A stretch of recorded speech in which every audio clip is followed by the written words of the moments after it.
All right, welcome to another episode of Powerhouse Conversations. We are on episode 40, and today we have a special guest with us.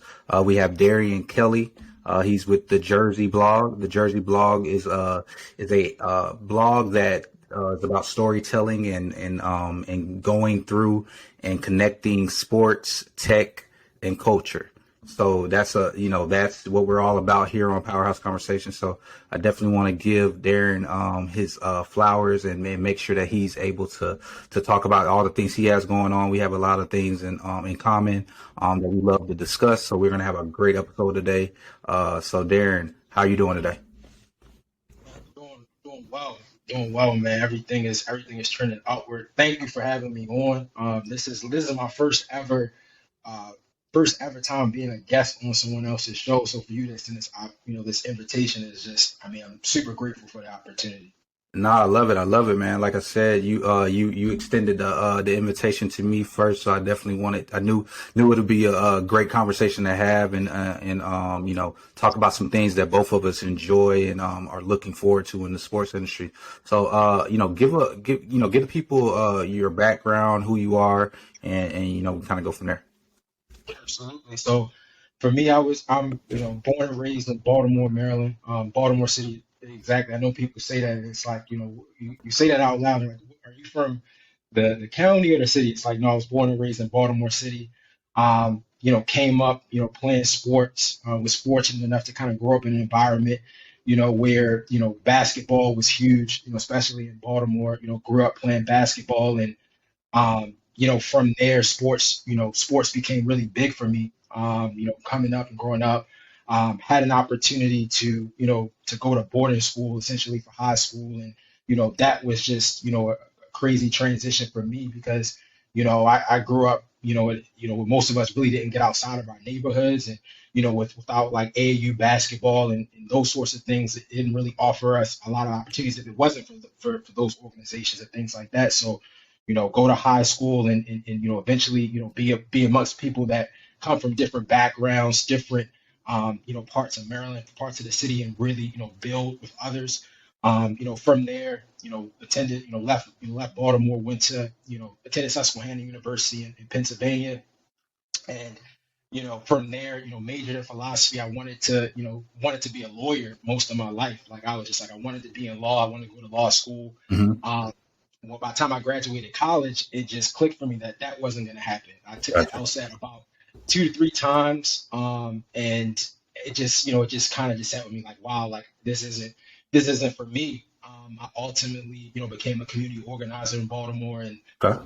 was able to, complete a lot of, relevant projects, from turning vacant lots into green spaces, as well as, building, a playground, partnering with the likes of the Kaboom Foundation, to build a playground to, encourage, youth play and youth, playground, exposure within the community.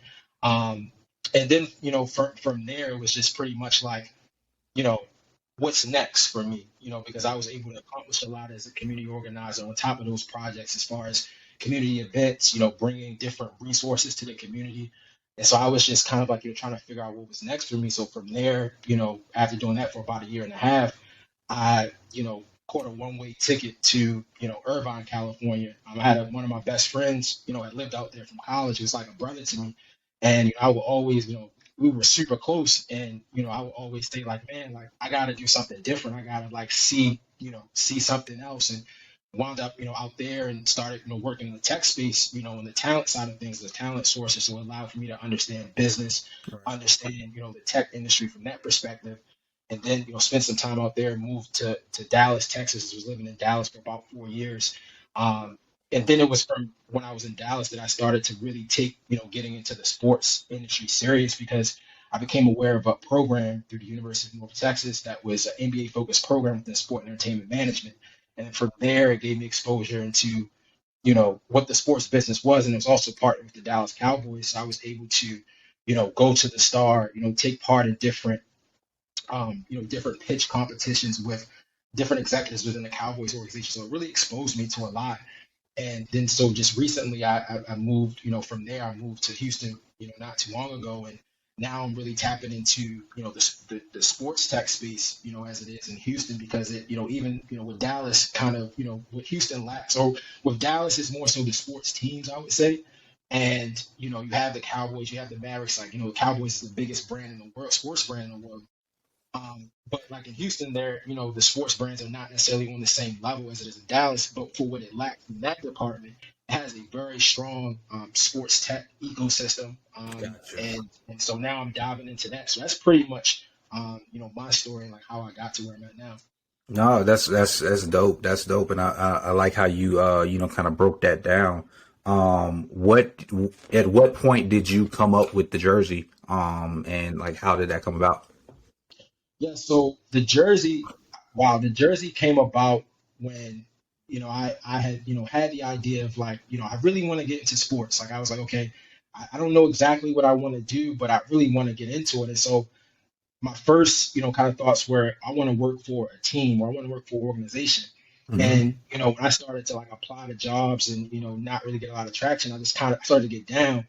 But then I think it was like, my girlfriend, she was like, well, why don't you just start your own thing? You don't have to, you don't have to like wait for someone to crown you. And so Hmm. that's what kind of brought me to the point where, I'm going to create something for myself. And for me, the jersey is just all about storytelling. Like I think that's the thing that I love the most about sports is like, it's one thing to watch a game and to enjoy a game, but it's like, how did the team get there, or how did this particular athlete get there? And then from a broader concept of sports business, it's like, sports is more than just the athletes, right? It's the people that Yep. that are around the business side of things, and they have stories as well as to how they Yep. got there. And so that's what essentially pushed me to launch it as a blog because I was like, I'm really interested in sports business and technology. I would consume a lot of the content on a day-to-day basis, whether it was front office sports, sports business journal. But I was like, hey, like why can I not be that too? So Right. that is just something that really, motivated me just consuming that content. No, no, no. That's definitely dope. Because I mean, I know a lot of people that are doing anything in sports can relate to that. Like applying for all these jobs. I used to go to conferences, going to these networking events, and it's like either either they they're not hiring or they're hiring for these jobs that have nothing to do with what you're trying to do, and they're paying very little. So then it's like, especially with you being in the tech industry, so like, you have to balance out like, okay, well, do I stay, do I make better money in the tech industry, or do I try to go take this job that is in sports, but it's not even going to pay me good money, and it's not what I would want to do in sports. Like they'll give you okay, hey, you start off in a call center basically, and it's like you're not learning about the business. Like I think that's something that definitely a lot of people that probably are going to listen to this can relate to. So I think that's dope. Yeah, absolutely. And then I look at it as like this: if you're ever in that kind of predicament where you're trying to figure out, if you're, if you're trying to switch industries in a sense, I say Mhm. like in the meantime, it's always best to start something on your own because you may not get the payoff in that moment. Like even with myself, like I always, I'm like, why am I, I can't wait for the jersey to be as big as, XYZ media platform. But what you have to realize is that if you're looking to get into the sports industry and you're going from one industry to the other, you got to have something of your own because even with you starting at the bottom, it's like, your contributions are big, but at the end of the day, you got to stay true to yourself and invest in yourself more than just, making the transition and starting out from the bottom just for the sake of doing that. Like you got to really be intentional with your transition. So that's Yep, really and even from the standpoint of if you want somebody to hire you, quote unquote, hire you, then you have to have something to show them that you have done it on yourself, and then it also shows that you're a self starter. You're not going to wait. So when you come on their job, or when you're in that interview process, you can say, hey, there's a project that's coming up, and I'm gonna be someone who is going to take charge and own that project. Like your business, or your quote unquote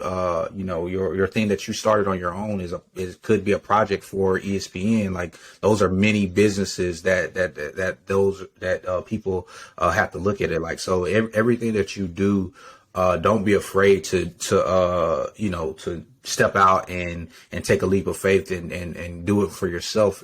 Because the way I look at it, like, your passion, if you have a passion for it, like most of the stuff that I would do for free anyway. So like, what is it costing me to create this, like you just said, podcast, create this blog, create this business? Like, what else am I gonna be doing? Like, this is something that I enjoy doing. So, I think a lot of people need to, for one, stick to it, right? Because I think a lot, and that's one thing I'm proud of. This is, like I said, 40 episodes in of the podcast, of being able to make sure that you can show that you can do something and actually follow through and stick to it, and show that longevity, and show that show that ability to start and finish something, or not even in this case, not necessarily finish, but continue to do it. It shows that mental fortitude and everything of that nature.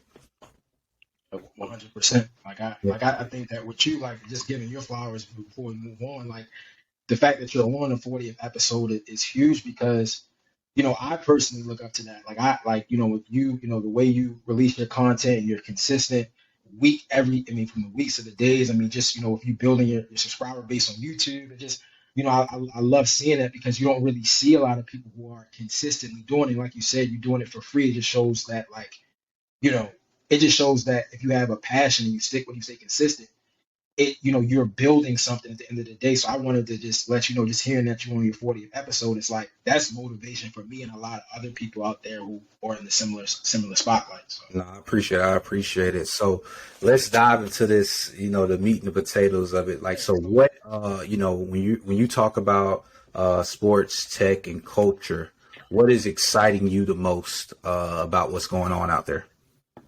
Yeah, I think that if I was to kind of break it down, I would say from the sports standpoint, I think that on a level, I think on the collegiate level of things, you have obviously the NIL piece, which is very fascinating to me, because it's something that as we come up as sports fans, and you watch college sports, we remember those stories on ESPN of, like, the NCAA violations, and Yeah.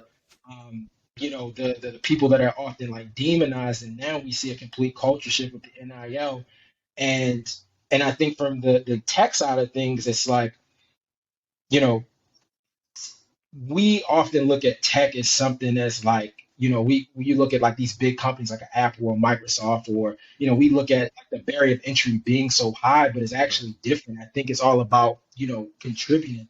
And so what excites me from the tech standpoint is that, there are, more, athletes and entrepreneurs that are getting involved in tech, that are just, not being, not letting the barrier of entry discourage them. Mm-hmm. You know what I mean? You look at, I can think of many examples that are people that are, for example, one of the guys that I had on my podcast, Josh Ibrahim, who has ProfitX, which is a software that is used, a data analytics software that is used by teams to evaluate, player production and contracts. And he's partnered with, a guy like Spencer Dinwiddie, who is involved in tech. I mean, you look at, what Kevin Durant is doing, Yep. on the tech side. So a lot of athletes are getting involved and really showing other athletes, like, hey, like, you don't have to go and have your computer science degree, or you don't have to go the traditional route. You can leverage your impact in the culture specifically to open doors for other people. So I think that those different things. And then the culture side, I mean, we run the show. Our community runs the show. Right. We make things cool in a sense. And so Yep. there are many aspects. And I was having a conversation with a mentor of mine, and she was saying that we look at it as sports and culture, but it's really the culture that influences sports. Right. Right. Everything from like, for example, the gritty. Like in NFL, Justin Jefferson is doing it now. Is actually in the Madden game. Yeah. Just something as small as a dance is really, that is popular in our culture, is now influencing how, people who play video games, how they see us and how they take part in it. So I just think that those nuances are happening, and it's a great thing to see them all come together. No, I think that is spot on, right? Because even from the standpoint of, like you just said, these guys that are investing in tech, like, they don't have to know, they don't have to be the expert, right? But they can, when in the past they were doing something else with their money, they are Mhm. taking their money and they're investing in tech. And that is in a sense giving an opportunity to somebody who didn't necessarily get those opportunities, and they can impact, the black and brown people, by, investing, because when you talk about it from a VC standpoint, those dollars weren't going to our community. So now, if they have these opportunities to be able to invest in it, that's going to be something that's going to help out us and help out the culture. So all these things intersect, and this is how it's always been, right? It's just now that we are becoming more knowledgeable about these things, we're able to impact our communities. So I think that's dope. Yeah, absolutely. I think that technology is, I think that it is creating, it's a platform, is a space in which is creating, is actually the bridge between the both, between Hmm. sports and culture. I look at it Yep. like that, like technology is that bridge, and it's something that we can all be a part of because, Yep. we all have smartphones. We all, we all have, some sort of affiliation with an app and how it works. And so, just having that curiosity alone allows for you to say, okay, how does this work? How do I get involved in this? I mean, you look at gaming and esports, like that is, an example of how tech is bridging, bridging both those two aspects of sports and culture. So it's growing for sure. No, I definitely agree, because even when you say, even when you talk about, like you just said, esports, right? Think back to when we were growing up, that it was something that, like, oh, you're lazy, oh, you're this, hey, get off that game, you're spending too much time on it. And to think that in 2022, that these kids, I mean, grown-ups as well, like, but they're literally able to be millionaires in some instances, and or just, hey, have a career in it, right? And then that opens up for other careers, right? Like you said, we always got to think about, hey, it's the person that's playing it, but there's always other people around it that are able to eat, or create opportunities for their family through these avenues, right? So I think that's definitely something that you have to look towards, and it's definitely something that you have to pay attention to. And one of the things that I like with Dream Big Sports is that, I want to make sure that I'm helping these athletes be able to leverage the technology, right? Because you talked about, like, I think people overcomplicate when they think of tech. They always think about, the big tech, or the sports wearables and the things of that nature. But really, like you just said, you think about social media, you think about, when it comes from just applications that you're using to create content, and to get your message out to the people. How are we creating the content, and helping these athletes become a part of the creator economy, right? So they're able to utilize their brand and their name, their image, their likeness. We talked about with the college athletes, but that, I mean, that's for all athletes. It's not just they just brought it to college because they were getting over on them in the past. But how can you utilize technology to leverage your name, your image, and your likeness, and create something that is able to make money for you, where you're not depending on someone else to make that money for you. So I think that's something big. Absolutely. And I think it's a matter of looking at it because even just how I grew up, I just feel as though like we often had like a one track mind as far as viewing things. We it was like, we come up and it's like, oh, I want to go to the league. I want to play, I want to be a professional athlete. And then when that doesn't work out, it's like, oh, I want to, be, become sort of some sort of a professional, but not necessarily looking at the entire landscape of it. You know what Hmm. I mean? I think Hmm. oftentimes when you come from an environment where you're always in survival mode, it Yeah. allows you to just see things one sort of a way and not look at like how does how is this entity generating revenue, or like you Yep. said, from a creator standpoint, how can I leverage my brand, or how can I partner with this brand to like bring awareness to it, and I think that that's something that um, we don't we overlook sometimes. And when we do the like with Dream Big Sports or just any platform or agency in which is leveraging brand recognition, it's like you're creating a community through your brand. There's some people that might not have heard about Dream Big Sports or might not have Yep. heard about the jersey. So it's a way in which the brands are coming together, but also the communities are joining as well. So that's an exciting thing to see when we talk about Yeah, brand partners. because even when you think about it from the standpoint of, these athletes have always had fans, right?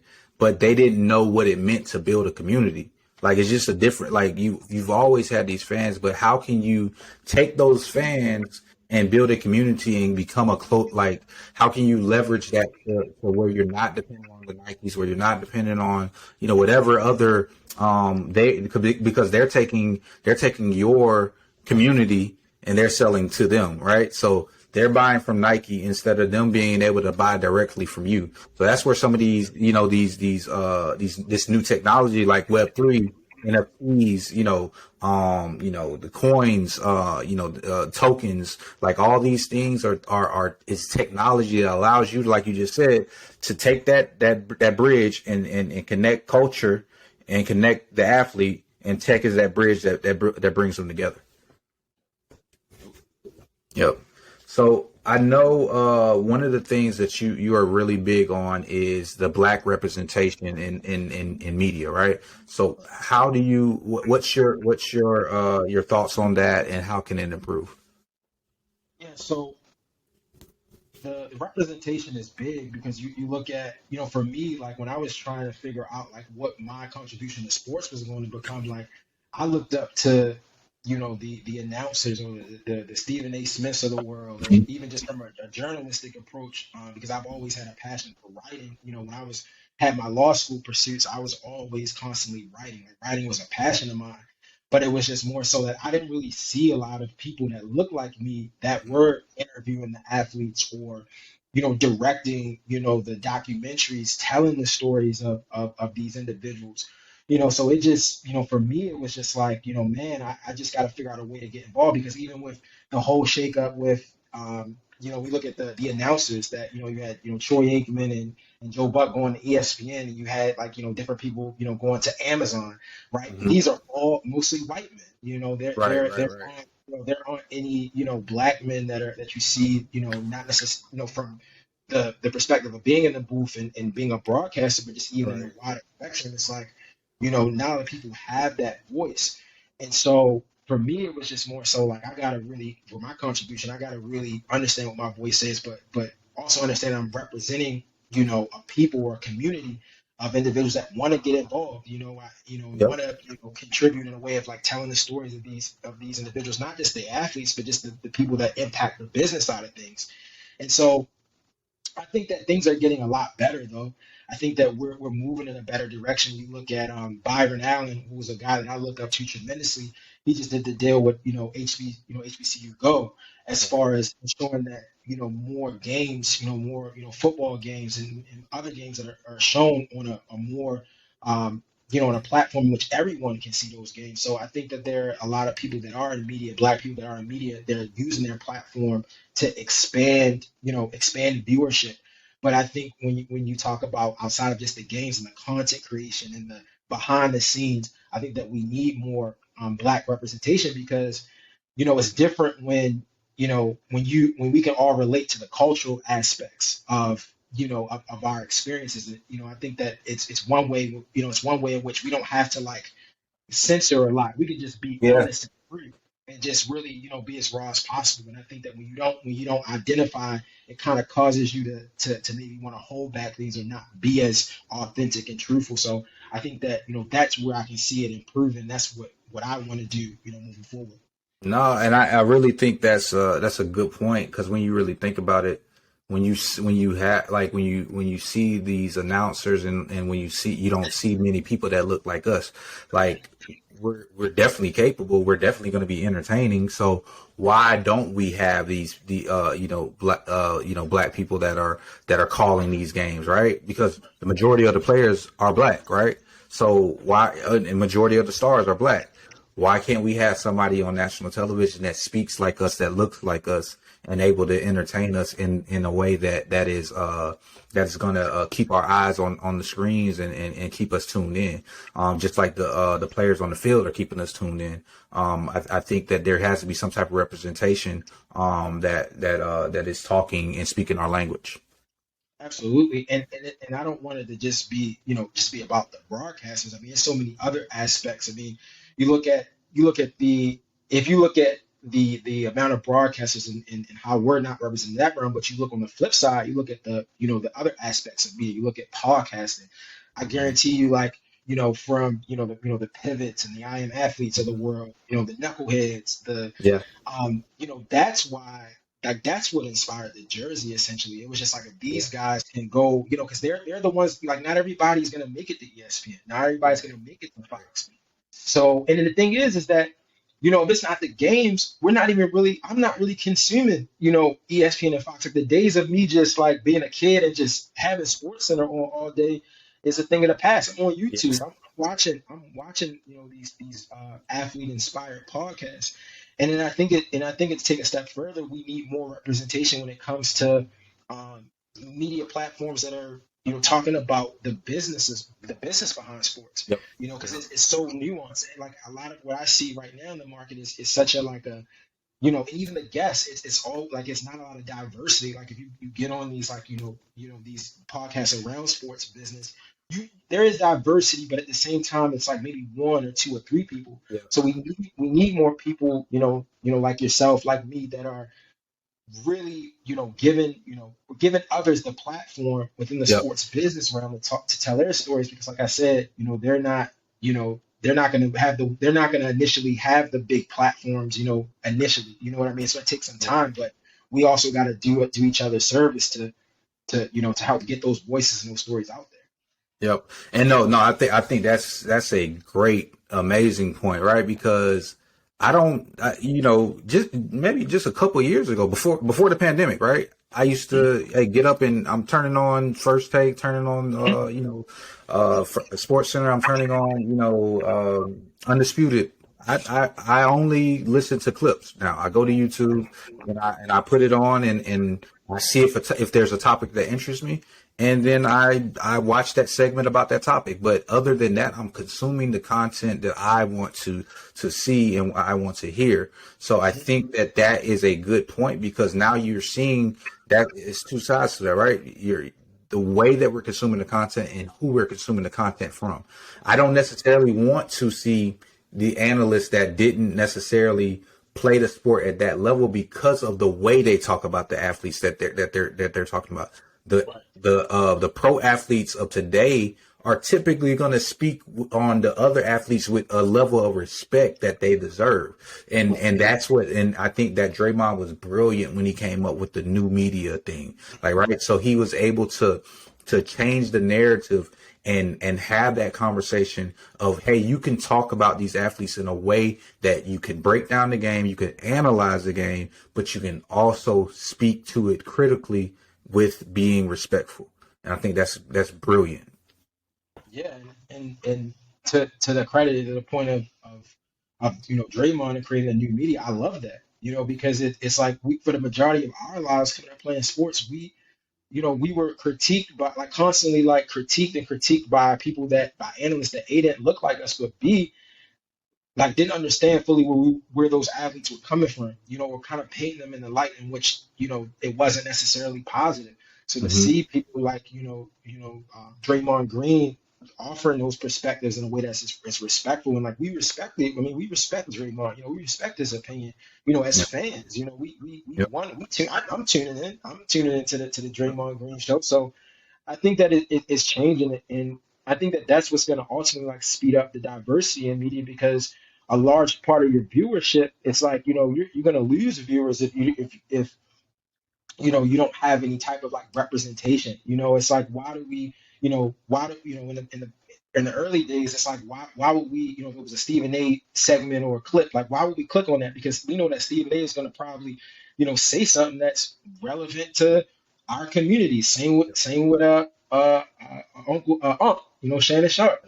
Why are we clicking on what he's saying? Because we know that he's going to offer a perspective that we can relate to. So that's super important in media, and I think that we need to see more of it. And I think it's changing, but we need to continue to stay consistent with those Yep. And nuances. I think it's pushing the culture forward, and I think that it is forcing the media to stop sensationalizing these hot topics and these clickbait stories, right? Like, let's get some substance behind what we're going to talk about in the media.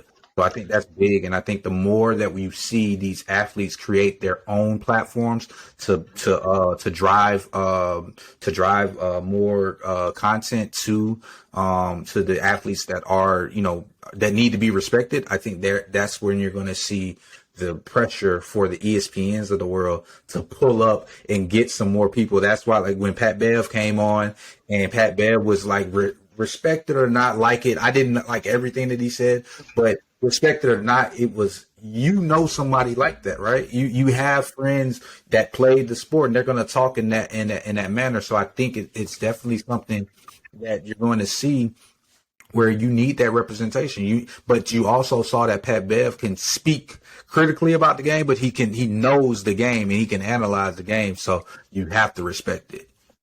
Yeah, absolutely. And I mean, Yeah. the same as it is in the sports business side of things. I think that we're understanding that just as a community as a whole, we're understanding that sports is a business now, and we want to be a part of that. I think that's why you see more black content creators and more people that are from the culture creating different platforms, whether it's a podcast, whether it's a blog, whether it's all sorts of content creation, because it's like we want to be a part of that too. We have stories as well. We want to offer our perspective in that.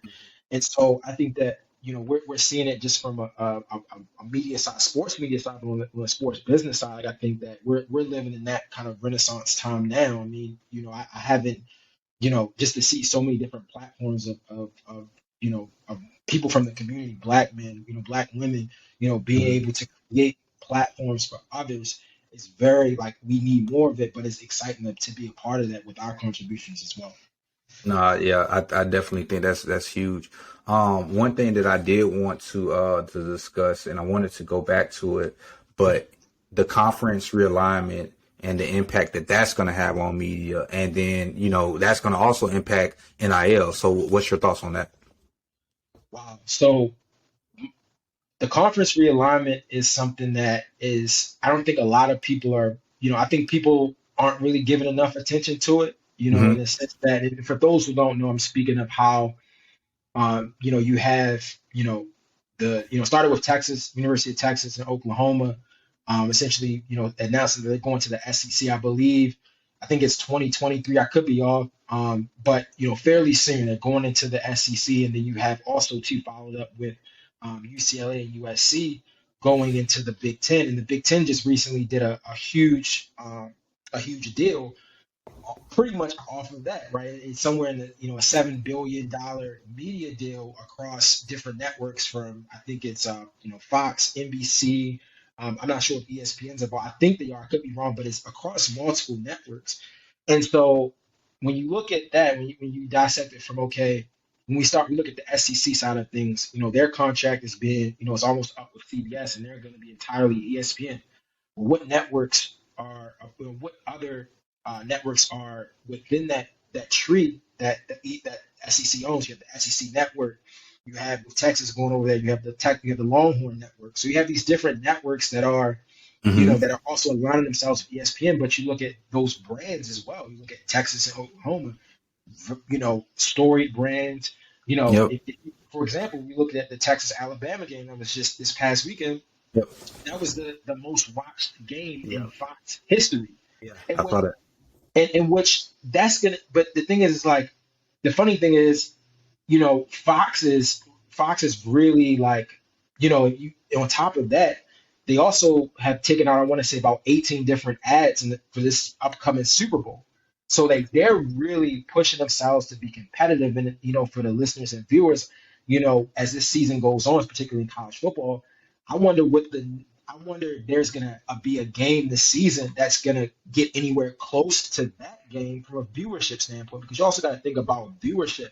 Yeah. Um, what what makes the Big Ten deal so special is that you have two West Coast teams in USC and UCLA joining the Big Ten network, which you know from a story standpoint, from the market standpoint, you have markets like Chicago, you have the entire Midwest, Yeah. and you have LA, which is the number one, media market.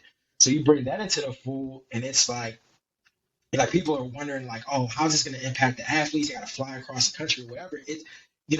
Ultimately, the athletes don't really have much say. So it's all about the schools that are benefiting from these different deals, not necessarily the athletes.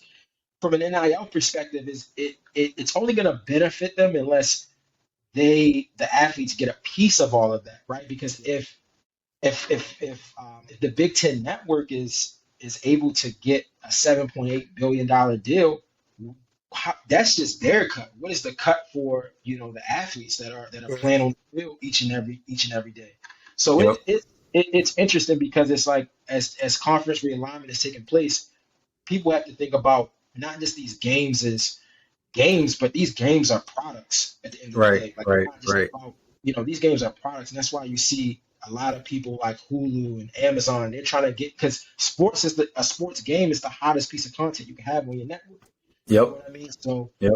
it's a lot of moving parts, but when we talk about how it's impacted NIL, it's only going to be impactful if the athletes get a piece of that, because Yeah. if you don't, it's an injustice. Yeah. I posted a clip I think yesterday. Jalen Rose was on EYL and he was talking about it.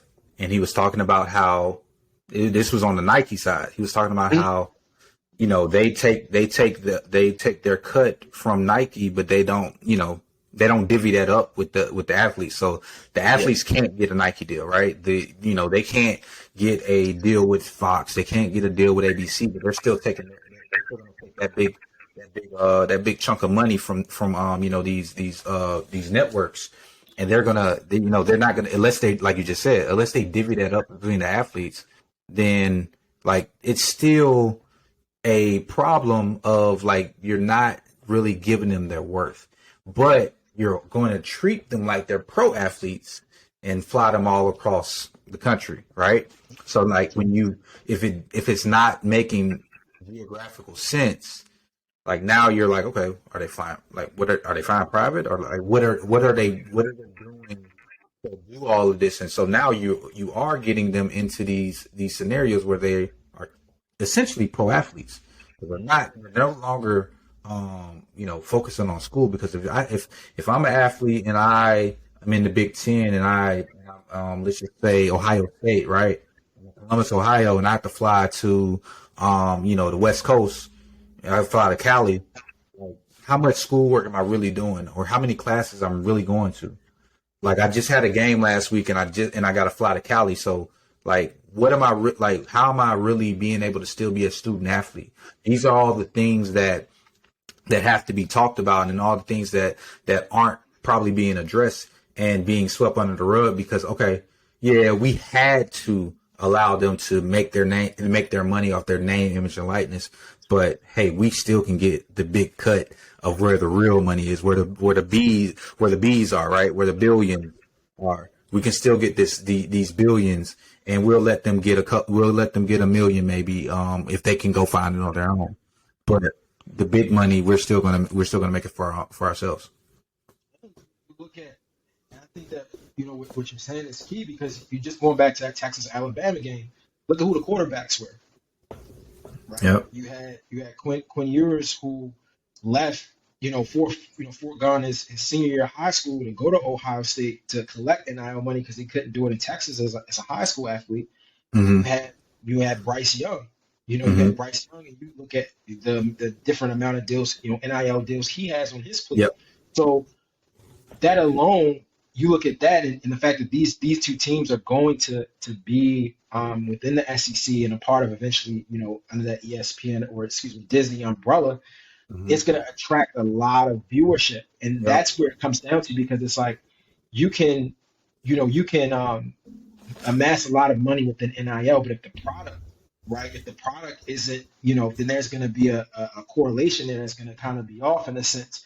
And so it's something to think about. We look at Yep. that game. I think people like might have overlooked that, but that's just that those Alabama Texas games are going to be games that are going to be watched more in the future. Yeah. Because you think about Arch Manning is coming to Texas, Yep. and if he's able to live up to that hype, I mean, people are definitely going to be tuned in, and he just also happens to be one of the top NIL.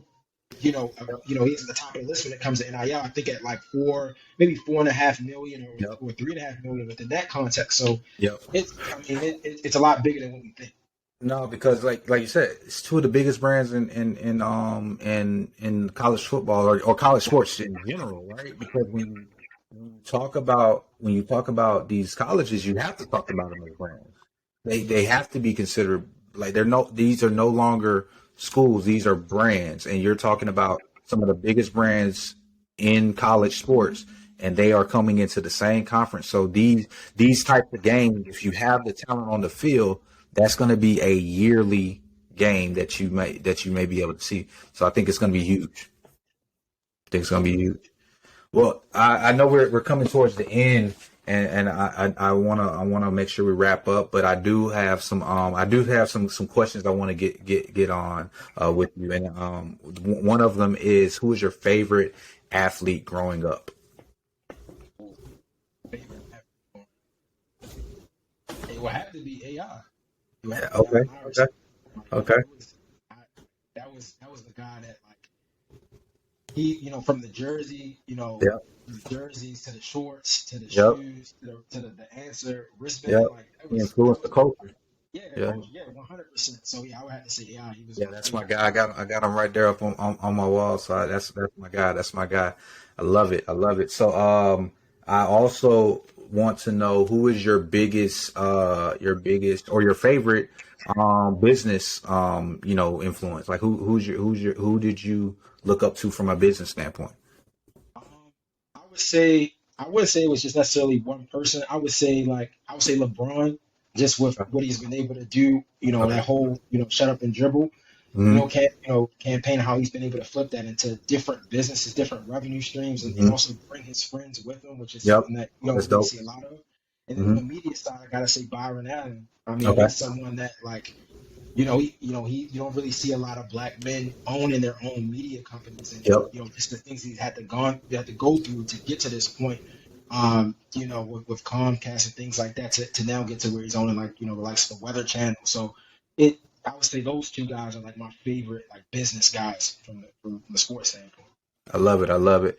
I love it. So, what's your biggest thing that you want our audience to take away from you coming on today? Yeah, the biggest thing I want them to take away is just like when it comes to sports business and technology, just get involved, and just stay consistent. I think that's the biggest thing. It's like consistency is king, and I think that if you're having trouble with that, lean on your peers. When there are times where I'm having trouble with my consistency, I look up to you. You're someone that I look up to, and like if Fred can do it, I can do it. So just get involved and not get so don't get so caught up in overthinking about oh, what if it doesn't work, or you know, what if this isn't, the right thing to do? It's like just do it. Just Yeah. do it. Just get involved. Don't sweat the small things. So just have that courage and just stay consistent with whatever you're doing. No, I love it. I love it. I love it. So as we close out, I want to make sure that you all go follow the Jersey blog. Make sure that you all, tap in. Great content. He's definitely going to make sure that you're getting the information that you need from a media perspective, and making sure that you're going to be fulfilled, and have some good things to take away. It's again episode 40. We have another one next week. This will be another good one. We're going to be heading more into the Web3, and a lot of other a lot of other great content that you're going to want to hear. So stay tuned as we close out. See y'all next week.